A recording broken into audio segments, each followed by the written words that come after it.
Chapter number 3 जो linear equation pair of linear equation of two variable है, इसमें सबसे पहले हम लोग कुछ बेसिक्स कंसेप्ट इसका सीखेंगे। बेसिक्स कंसेप्ट में ये है कि हम लोग को पहले ये आइडेंटिफाई करना है कि जो इक्वेशन अपने पास होगा लीनियर इक्वेशन जो मिलने वाला है टू वेरिएबल में, उसका नेचर किस तरह से होगा और नेचर में किस तरह से एग्जिस्ट करेगा। इससे कि एक कोई भी लीनियर इक्वेशन यदि हम लोग लें, जैसे कि 2x + 3y = 6, एक सिंपल इक्वेशन, लाइन का एक सिंपल इक्वेशन है। अगर इसको हम लोग ड्रॉ करें ग्राफ पर, किसका ग्राफ किस तरह से ड्रॉ होगा, इसको सिंपली हम लोग ग्राफ ड्रॉ करने के लिए एक कोई इक्वेशन था, तो ऐसा हम लोग 9th क्लास में ये सीखते थे कि पहले हम लोग x का वैल्यू एक बार 0 रख देंगे एंड देन y का वैल्यू, तो एट x = 0 पर हम लोग देख लेते हैं। तो 0 हो जाएगा, तो ये 0 + 3y = 6 हो जाएगा, यानी y का वैल्यू आ गया यहाँ से 2। तो कोऑर्डिनेट सिस्टम जब भी लिखते हैं हम लोग पहले x लिखते हैं और देन y लिखते हैं, तो ये हो गया 0, 2। सिमिलरली हम लोग जब y का वैल्यू इसमें से निकालेंगे, तो y का वैल्यू निकालते समय क्या करेंगे कि अब नेक्स्ट टाइम y का वैल्यू 0 पुट करेंगे। तो एट y = जब 0 हम लोग रखें इसमें, तो ये हो जाएगा कि 2x + 0 = 6, यानी x का वैल्यू यहाँ से आ जाएगा 3, यानी ये हो गया 3, 0। तो ये जो दो कोऑर्डिनेट मिला 0, 2 एंड 3, 0, इसको हम लोग को एक कोऑर्डिनेट सिस्टम पे रिप्रेजेंट कर देना है। तो ये अपना एक जो कोऑर्डिनेट सिस्टम हुआ, इसमें 0, 3 एंड 3, 2 यदि हम लोग को रिप्रेजेंट्स करने के लिए बोले, तो इसको जब भी हम लोग रिप्रेजेंट्स करेंगे तो किस तरह से करेंगे। अब जैसे इसमें यदि हम लोग इन दोनों वैल्यू को रिप्रेजेंट्स मार्किंग करें, तो 0, 2 है पहले, यानी x का ये x कोऑर्डिनेट है, ये y कोऑर्डिनेट 0, 2।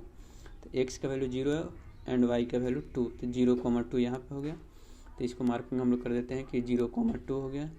सिमिलरली 3, 0, तो x का वैल्यू 3, तो x का वैल्यू 0, 1, 2 एंड 3, x का वैल्यू 3 एंड y का वैल्यू 0, तो ये हो जाएगा 3, 0।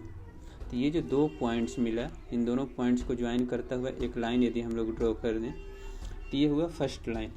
यानी जो एक इक्वेशन अपने पास है, इस इक्वेशन को हम लोग ड्रॉ किए तो अपना मिला पहला इक्वेशन, पहला एक तो ग्राफिकल हम लोग उसको रिप्रेजेंट कर पाए। सिमिलरली यदि ऐसा ही एक और इक्वेशन मिल जाए, क्योंकि पेयर ऑफ लीनियर इक्वेशन पढ़ना है तो ऑफकोर्स एक और मिलेगा ही, जैसे 3x + 2y = 6 हम लोग ले लेते हैं। तो यहाँ पर भी x एंड y का वैल्यू यदि निकाल करके हम लोग इस ग्राफ पे ड्रॉ करें, सेम काम हम लोग फिर से वही स्टार्ट करेंगे कि एक बार x का वैल्यू ये 0 ले लेंगे। तो इस इक्वेशन में x का वैल्यू यदि 0 लेंगे हम लोग, तो y का वैल्यू क्या आ जाएगा, 3 आ जाएगा।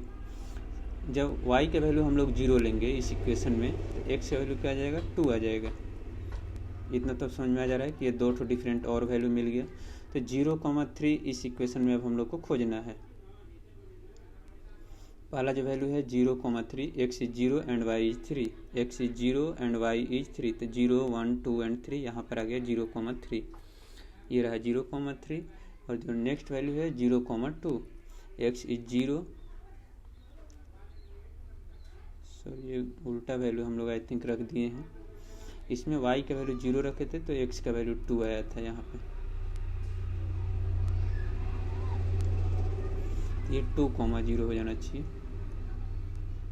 जब x का वैल्यू हम लोग इसमें 0 रखे, y का वैल्यू 0, तो x का वैल्यू कितना आना चाहिए, 2, यानी इस पॉइंट्स पे। तो ये पॉइंट्स हो गया। अब इन दोनों पॉइंट्स को यदि हम लोग ज्वाइन कर दें, तो इन दोनों को ज्वाइन करेंगे तो कुछ इस तरह से पॉइंट को पास कर जाएगा।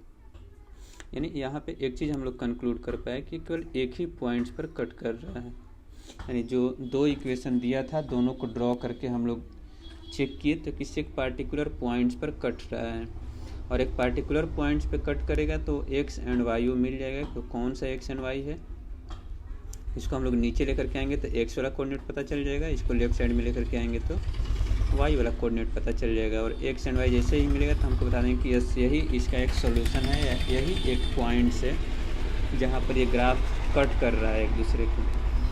तो ऐसा नेचर की बात की जाए कि ग्राफ में इसका नेचर कैसे कैसे हो सकता है, यदि उस पर हम लोग आएँ तो जैसे कि कोई भी दो ग्राफ, यदि कोई भी दो लाइन दिया हुआ है, तो दो लाइन हो सकता है कि दोनों बिल्कुल पैरेलल चले जाए, हो सकता है कि दोनों एक दूसरे को कट करें, और तीसरा ये हो सकता है कि दोनों एक दूसरे के ऊपर ओवरलैप कर जाए। जैसे ये फर्स्ट लाइन हो गया और सेकेंड वाला जो है उसी के ऊपर ओवरलैप कर जाए, ये हो जाएगा सेकेंड वाला। यानी ये ओवरलैपिंग कंडीशंस हो गया। तो जैसे अब इसको हम लोग सेपरेट वाइज यदि अलग अलग कर दें तो ये जैसे अपना एक लाइन है, ये पैरेलल का है, ठीक है। ये क्या कर रहा है, एक दूसरे को इंटरसेक्ट कर रहा है, सॉरी जो सेकेंड वाला है मिड वाला वो इंटरसेक्ट कर रहा है, यहाँ पे लिख देते हैं उसको कि इंटरसेक्ट कर रहा है, और ये क्या कर रहा है, कॉन्साइड कर रहा है, ठीक है। तो पैरेलल जब होगा, जब दो लाइन आपस में पैरेलल होंगे तो ये कभी भी एक दूसरे को कट नहीं करेगा नेचर्स में। जब कट नहीं करेगा तो इसका नंबर ऑफ सोल्यूशन क्या आ जाने वाला है, 0। जब दूसरे को एक ही पॉइंट्स पर कट करेगा तो उसका सोल्यूशन कितना आएगा, 1 या ओनली 1, इसको ओनली 1 ही लिख सकते हैं हम लोग, केवल एक ही आएगा। और जब कॉन्साइड करेगा तो इसमें जितने भी नंबर ऑफ पॉइंट्स हम लोग चेक करेंगे हर जगह सोल्यूशन ही मिल रहा है, तो इसका कितना सोल्यूशन हो जाएगा, तो ये इनफाइनाइट नंबर ऑफ सोल्यूशन हो जाएगा। तो ये एक सिंपल से हम लोग को टेबल, जैसे कि स्टार्टिंग में भी हम लोग देखे थे, उसको फिर से यदि हम ड्रैग करके ले करके आएँ जो टेबल है तो उसमें भी वही चीज़ें हम लोग को दिखाई देगा कि जो मेन ग्राफ में दिया हुआ है कि वो नेचर उसमें सब बताया जा रहा है, जैसे कि एग्जैक्टली 1 सोल्यूशन हम लोग को कब मिला था, जब एक दूसरे को इंटरसेक्ट कर रहा था। इनफाइनाइट कब मिलेगा, जब वो कॉन्साइड करेगा। एंड पैरेलल नो सोल्यूशन कब मिलेगा, जब वो पैरेलल होगा। अब इसके बाद हम लोग ये पढ़ना है कि कंपेयर हम लोग किस तरह से करेंगे, इक्वेशन देख करके कैसे पता लगा लेंगे कि वो किस टाइप का नेचर में है। तो इसके लिए ये है कि कोई दो इक्वेशन जो है a1x plus b1y plus c1 equal to 0, और सिमिलरली एक और इक्वेशन हम लोग जो लिख लेते हैं उसको सेकेंड नाम दे देते हैं कि a2x plus b2y plus c2 equal to 0। ये दो जो इक्वेशन है, इन दो इक्वेशन में a b c जो है वो कोफिशिएंट है, a एंड b ये कोफिशिएंट है, और इसका वैल्यू कुछ भी हो सकता है, प्लस में माइनस में कुछ भी हो सकता है। बट इसका पैरेलल का कंडीशन ये होता है, सबसे पहले कॉन्साइड या इंटरसेक्टिंग का, ओवरलैप या कॉन्साइड उसको हम लोग बोलते हैं। कि कॉन्साइड कब होगा, यानी दो इक्वेशन जब एक ही रहेगा तभी ना कॉन्साइड करेगा। जैसे कि यहाँ पर है कि first line and second line दोनों एक दूसरे को ओवरलैप कर रहा है यहाँ पे, तो ओवरलैप कब करेगा, जब पहला इक्वेशन और दूसरा इक्वेशन दोनों सेम ही हो जाए। तो सेम कब होगा वो दोनों, जब दोनों का तीनों का रेशियो सेम हो जाए, यानी a1/a2 इक्वल हो जाए b1/b2 के, एंड ये इक्वल हो जाए c1/c2। यानी जब तीनों इक्वल होगा तो क्या कर जाएगा, कॉन्साइड करेगा। ऑफ कोर्स तभी होगा जब दो लाइन एक दूसरे को कॉन्साइड कब करेगा, यानी एक ही इक्वेशन दो बार हम लोग कब मिलेगा, जब तीनों का रेशियो सेम हो जाए, तीनों वैल्यू सेम हो जाए। सेकेंडरी पैरेलल कब होगा, पैरेलल का कंडीशन ये होगा कि पहला लाइन एंड दूसरा लाइन दोनों के बीच में कुछ ना कुछ गैप होना चाहिए। तो गैप हम लोग को कौन बताता है, ये कांस्टेंट वैल्यू बताता है कि अगर कांस्टेंट का वैल्यू का रेशियो यदि इन सब के रेशियो से अलग हो जाएगा तो ये पता चलेगा कि यस दोनों के बीच में डिफरेंस है। इट मीन्स ये हो गया कि ये दोनों सेम रहेगा कि a1/a2 इक्वल रहेगा b1/b2 के, लेकिन जब पैरेलल कंडीशन आएगा तो दोनों के बीच में कुछ ना कुछ गैप रखना है, यानी c1 वाला क्या हो जाएगा, अनइक्वल हो जाएगा। ये c1 वाला ही क्यों होता है, ये बात की चीज़ें हो गई, उस पर हम लोग अभी नहीं ध्यान देंगे, बट ये थोड़ा सा एक रिमाइंडर के लिए याद रखना है। थर्ड चीज़ इसमें ये हो गया कॉन्साइड कब करेगा, कॉन्साइड या उसको हम लोग ये बोलते हैं कि इंटरसेक्ट कब करेगा, ऐसा ना बोल सकते हैं क्योंकि एक डेफिनेट पॉइंट्स पे हम लोग को देखना है। तो इंटरसेक्टिंग जब हम लोग को देखना होगा तो इंटरसेक्टिंग का मीनिंग ये हो गया कि दोनों एक दूसरे को इंटरसेक्ट करें, यानी जब वो एक्स पर भी नहीं हो, पैरेलल भी नहीं हो, तो अब तीसरा वाला भी क्या हो जाएगा, अनइक्वल हो जाएगा। तो इसको भी हम लोग लिख लेंगे कि a1/a2 नॉट इक्वल होगा जब b1/b2 के, तो हम लोग को क्या हो जाएगा, इंटरसेक्टिंग हो जाएगा। यानी कोई भी एक इक्वेशन यदि जो दिया हुआ है, जैसे एक इक्वेशन हम लोग लिखते हैं कि 2x plus 3y plus 9 equal to 0, and ये 4x plus 6y plus 7 equal to 0। अब यहाँ पे ये देख रहे हैं कि हम लोग अब इसको थोड़ा सा कंपेयर यदि करें तो ये 2 का ये 2 टाइम्स है, ऑफ कोर्स ये 3 का ये 2 टाइम्स है, यानी इन दोनों का रेशियो क्या है, 2/4 एंड 3/6। ये हो जाएगा 2/4, ये हो जाएगा 3/6 और ये हो जाएगा 9/7। तो ये 2 1 जा 2, 2 2 जा 4, 3 1 जा 2, 3 2 जा 6। तो 1/2 एंड 1/2 ये दोनों सेम आ रहा है, बट थर्ड वाला ये क्या हो रहा है, अनइक्वल। तो ये किसके कंडीशंस हो जाएंगे, पैरेलल का हो जाएगा। तो पैरेलल का ये कंडीशन हम लोग पढ़े थे कि पहला दो इक्वल होना चाहिए, तीसरा जो होना चाहिए अनइक्वल। अब यहाँ पे जैसे कि ये जो 7 है इसके जगह पे यदि 18 लिख दिया होता तो ये 9/18 ये भी 2 आ जाता है, क्योंकि ये भी 9/18 हो जाता है। तो 1 and 2 तो 1/2, तो ये क्या हो जाता है फिर कॉन्साइड का हो जाता है। यदि इसी इक्वेशन में थोड़ा सा और चेंज कर दें कि 2x + 3y + 6 = 0 and 4x + 5y + 9 = 0, तो जैसे इसमें पहला एंड दूसरे का हम लोग देख रहे हैं कि 2/4 एंड 3/5, तो ये तो 1/2 आ रहा है, लेकिन ये 3/5, तो पहला दोनों में ही यदि डिफरेंस हो गया तीसरे को चेक करने की ज़रूरत नहीं है, क्योंकि पहला ही दोनों अनइक्वल हो गया। जैसे ही पहला दोनों अनइक्वल हो गया तो ये क्या हो जाएगा, इंटरसेक्टिंग हो जाएगा ये, ठीक है। तो यहाँ तक ये ओवरऑल हम लोग को ये थोड़ा सा देख लेना होता है, इसको आइडेंटिफाई करने का ये रूल्स होता है। अब हम लोग थोड़ा सा बैक में आ जाएं,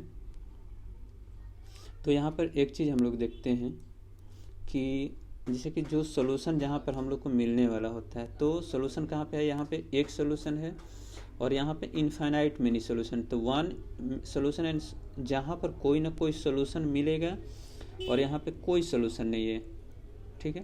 तो जो सोल्यूशन मिलेगा और दूसरा कंडीशन होगा कि नहीं मिलेगा। इसमें 3 है, 3 में से पहला 2 का एक पेयर है और तीसरे का एक अलग है। तो जिसका सोल्यूशन हम लोग को मिल रहा है और जिसका नहीं मिल रहा है, अब जैसे जिसका मिल रहा है उसको हम लोग बोलेंगे कंसिस्टेंट है वो, एंड जिसका नहीं मिलेगा उसको हम लोग बोलेंगे कि नॉन कंसिस्टेंट। कंसिस्टेंट का मीनिंग कि जो कुछ ना कुछ वैल्यू दे रहा है सोल्यूशन में और इसका सोल्यूशन नहीं मिलेगा उसको नॉन कंसिस्टेंट। तो ये चेक करने के लिए भी आता है कभी कभी एग्जाम में कि दो कोई भी इक्वेशन दे देगा और बोलेगा कि चेक कीजिए कंसिस्टेंट है या नहीं।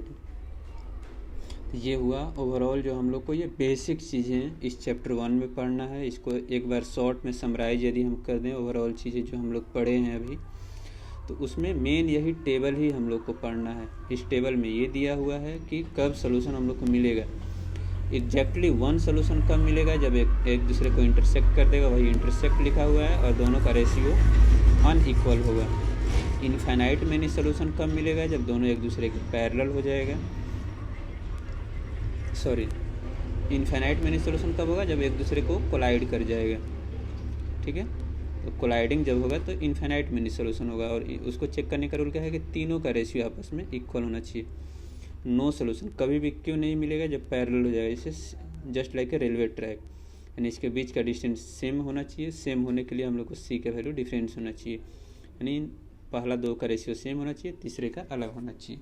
यानी इस टाइप का हम लोग कंसिस्टेंसी चेक करने के लिए ये टेबल पहले हम लोग A1/A2 एंड B1/B2 को चेक करेंगे। यदि ये दोनों इक्वल आ गया तो हम लोग सी वाले पे आएंगे, सी वाले को चेक करेंगे। अगर यही दोनों अनइक्वल हो गया तो बस हम लोग पहला वाला काम हो गया।